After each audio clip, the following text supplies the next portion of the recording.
Quels sont les avantages et les inconvénients liés à la constitution d'un groupe de sociétés? À quel moment peut-il être judicieux de regrouper l'ensemble de ces sociétés au sein d'un groupe et donc de constituer une holding? C'est ce que nous allons voir dans cette vidéo. Je remercie Rodolphe et Sylvain pour cette suggestion.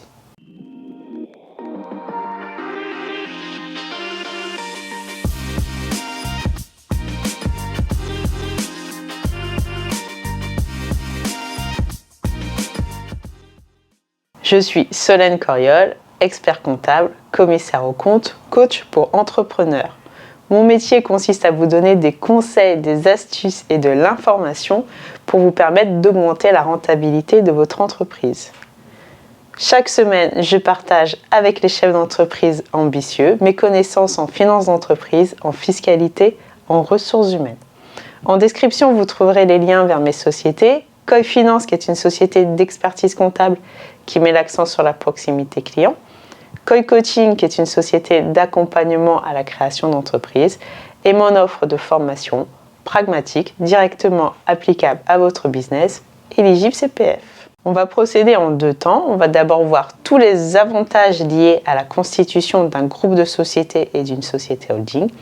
Et ensuite, on évoquera les inconvénients. Le premier avantage lié à la constitution d'un groupe est de faciliter la gestion stratégique et opérationnelle. En fait, on va avoir une société qui va centraliser l'ensemble des pouvoirs de direction et l'ensemble des décisions stratégiques.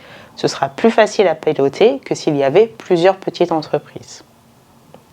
Ensuite, on va pouvoir regrouper l'ensemble des dépenses de structure au sein de cette société et ensuite les répartir au niveau de chacune des sociétés. Par exemple, si vous avez une politique de communication commune, vous pouvez centraliser cette politique et les dépenses y afférentes au niveau de la société holding. Et ensuite, vous refacturez une quote-part à chacune des sociétés. Le deuxième gros avantage lié à la constitution d'un groupe est de faciliter les opérations de trésorerie. Le prêt d'argent entre sociétés est en principe interdit, sauf dans des conditions très particulières. Le fait de constituer un groupe de sociétés va faciliter les mouvements de trésorerie entre la société mère et ses sociétés filles et entre les sociétés sœurs, ce qui peut être très intéressant dans bien des cas. Troisième avantage, augmenter votre pouvoir de négociation. Alors, essentiellement au niveau des banques, mais également d'une manière plus générale au niveau de vos partenaires. Au niveau de la banque, en fait, l'idée est que si vous constituez un groupe de sociétés avec une société holding, vous allez avoir une assise financière bien plus importante que s'il s'agissait de plusieurs sociétés prises individuellement. Cette assise financière plus importante augmente matériellement votre pouvoir de négociation. Quatrième avantage, dans la continuité du précédent, ça va être d'éviter d'avoir à emprunter à titre personnel. Là, on est dans la situation où vous avez déjà une société, vous voulez en créer une seconde. Vous n'avez pas envie d'emprunter à titre personnel pour créer cette seconde société. Vous allez plutôt créer une société holding qui va supporter l'emprunt. Ainsi, vous allez limiter votre responsabilité. Attention ici, la banque va souvent chercher à détourner cette limitation de responsabilité via des cautions ou des garanties. À vous d'être vigilant sur ce point-là. Cinquième avantage, faciliter la transmission d'une entreprise. En fait, la fiscalité qui est liée à la cession des titres de participation par une société holding est nettement plus avantageuse que s'il s'agissait d'une cession par un particulier. Lorsqu'une société holding va céder ses titres de participation, titres détenus depuis plus de 2 ans, le taux d'imposition sera de 0%, excepté sur une quote-part de frais et charges de 12%.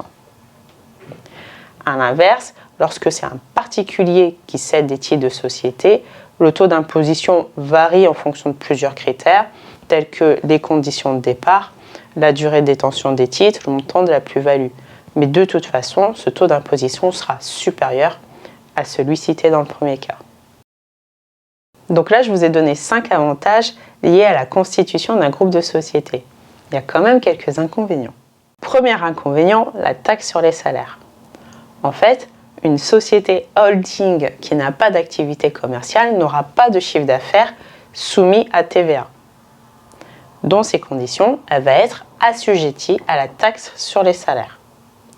La taxe sur les salaires, c'est une taxe qui est calculée sur les rémunérations versées, comme son nom l'indique.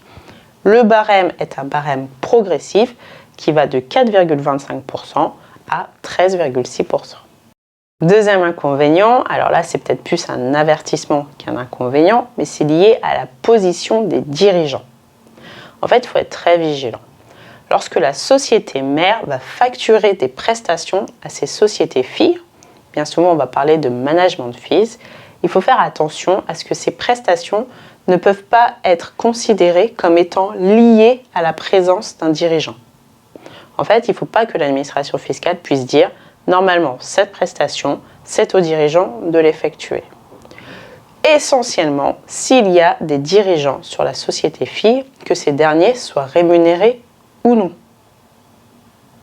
Du coup, l'astuce ici, si vous voulez que la société mère facture des prestations à ses filles, est de placer les dirigeants au niveau de la holding, et c'est ensuite la holding qui va devenir elle-même dirigeante des sociétés filles. J'espère que c'est clair, ce point-là est un peu plus difficile à expliquer, mais en simple, faites attention à ce qu'il n'y ait pas de doublon entre les factures, entre les prestations facturées par la société mère et des prestations qui incomberaient normalement aux dirigeants des sociétés filles, que ces derniers soient rémunérés ou non. Troisième inconvénient, la remise en cause de la réduction d'impôt pour souscription au capital de PME. En fait, si vous avez bénéficié d'une réduction d'impôt lorsque vous avez investi au capital de votre société, pour pouvoir bénéficier de cette réduction d'impôt, il faut prendre l'engagement de conserver les titres pendant au moins 5 ans. Si maintenant vous cédez ces titres à une société holding, même si elle vous appartient, avant le délai de 5 ans, il y a un risque de remise en cause de la réduction d'impôt. Et donc potentiellement, vous pouvez être amené à restituer la réduction d'impôt dont vous avez bénéficié. On arrive au quatrième inconvénient, la nomination du commissaire aux comptes. Là, c'est pareil, ce n'est pas forcément un inconvénient, il ne faut pas forcément le voir comme ça. Mais lorsque vous êtes dans un groupe de sociétés, vous pouvez être amené à devoir désigner un commissaire aux comptes, même si les sociétés prises individuellement ne dépassent pas les seuils de nomination du commissaire aux comptes. Tout à l'heure, je vous ai donné 5 avantages, donc je vais vous donner 5 inconvénients. Cinquième inconvénient, le risque de remise en cause du taux réduit d'impôt sur les sociétés. Vous savez que les sociétés payent l'impôt sur les bénéfices, qu'elles peuvent bénéficier d'un taux réduit de 15%, et que l'une des conditions pour bénéficier de ce taux réduit est que le capital social soit détenu à 75% au moins par des personnes physiques. Cette condition peut ne plus être respectée, notamment si vous constituez des groupes de sociétés en cascade. Donc une société qui détient une société qui elle-même en détient une autre, etc. Pour finir, ce n'est pas un inconvénient mais un point de vigilance. Soyez très précautionneux sur les conventions de management fees que vous allez rédiger entre la société holding et les sociétés filles. Donc je répète, les conventions de management fees, c'est les conventions qui permettent à une société holding de facturer des prestations dites de direction à des sociétés filles. Soyez vigilantes sur la rédaction de ces conventions. Voilà, j'espère que cette vidéo vous donnera des idées. Si vous le souhaitez, vous pouvez m'envoyer un mail à communication@coy-finance.fr. Si vous aimez ma pédagogie, rejoignez-moi dans l'une de mes formations, je serai ravie de vous accueillir. Et puis sinon, vous savez que moi, j'adore partager avec vous mes connaissances en finance d'entreprise, en fiscalité, en ressources humaines. Ça fait à peu près 1 an que je le fais chaque semaine. Vous, pour m'aider à continuer, surtout continuez à faire ce que vous faites. Continuez à m'indiquer en commentaire les sujets que vous aimeriez que je traite. Pensez à vous abonner, à activer les notifications et je vous dis à très vite.